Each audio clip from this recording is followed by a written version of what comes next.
Assalamualaikum warahmatullahi wabarakatuh. Halo anak-anak, selamat pagi. Kembali lagi dengan pelajaran bahasa Indonesia. Ya, sebelum ke materi, alangkah baiknya kita terlebih dahulu berdoa sebelum belajar. Berdoa sesuai dengan kepercayaannya masing-masing. Dimulai. Berdoa selesai. Ya.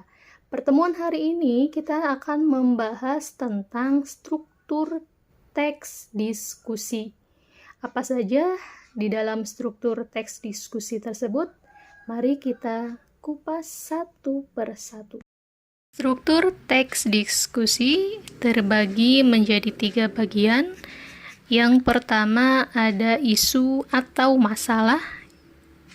Yang kedua ada argumen atau pendapat, dan yang ketiga ada simpulan atau saran. Nah, dari ketiga tersebut, bagian yang kedua argumen atau pendapat terbagi lagi ke dalam 2 bagian, yaitu yang pertama ada argumen atau pendapat yang mendukung atau pro, dan yang kedua ada argumen pendapat yang menolak atau kontra.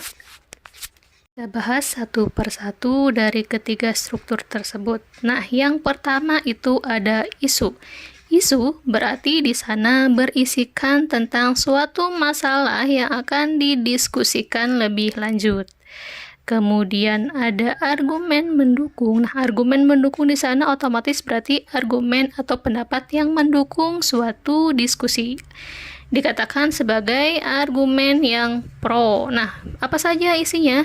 Yaitu berisi argumen atau alasan mendukung hal yang menjadi pokok masalah diskusi. Itu yang disebut dengan argumen mendukung atau istilahnya pro.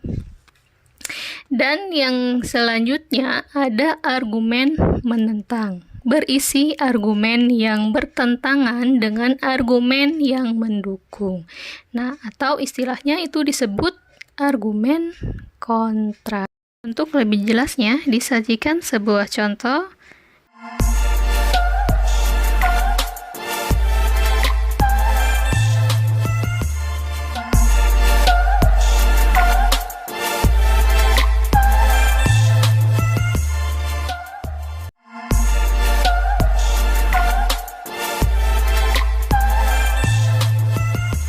Dapat dipahami bahwa isu di sana berarti berisikan tentang masalah-masalah yang diangkat dalam diskusi atau masalah-masalah yang nantinya diangkat dalam sebuah diskusi yang akan didiskusikan lebih lanjut.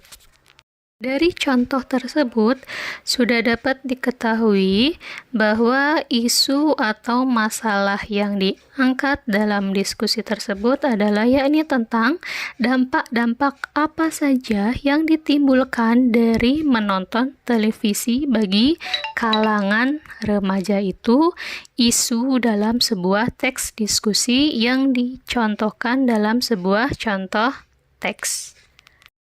Isu yang disajikan dalam tayangan yang berisikan sebuah masalah yang diangkat dari sebuah diskusi, ada bagian argumen. Apa saja contoh atau bagaimana saja contoh sebuah argumen bisa disajikan? Kita lihat.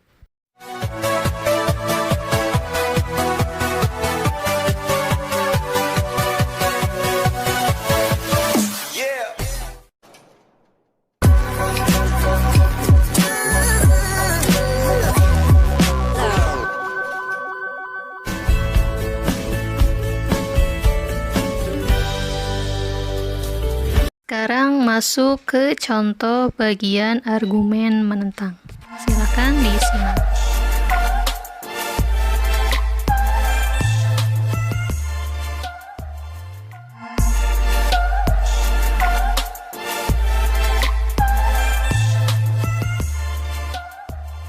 Bagian terakhir dari struktur teks diskusi adalah simpulan, yakni kesimpulan dari rekomendasi mengenai isu yang dibahas. Nah, dalam kesimpulan di sini itu usahakan mengambil jalan tengah dari isu yang dibahas atau menyimpulkan keseluruhan dengan catatan simpulan di sana itu harus adanya sebuah keputusan atau jalan tengah dari sebuah permasalahan yang dibahas. Nah, itu anak-anak materi tentang struktur teks diskusi hari ini yang bisa disampaikan. Semoga kalian semua bisa memahami dan dapat menerima materi yang Ibu berikan dan jelaskan hari ini. Ya, kita bertemu kembali di selanjutnya. Kita akhiri pertemuan hari ini.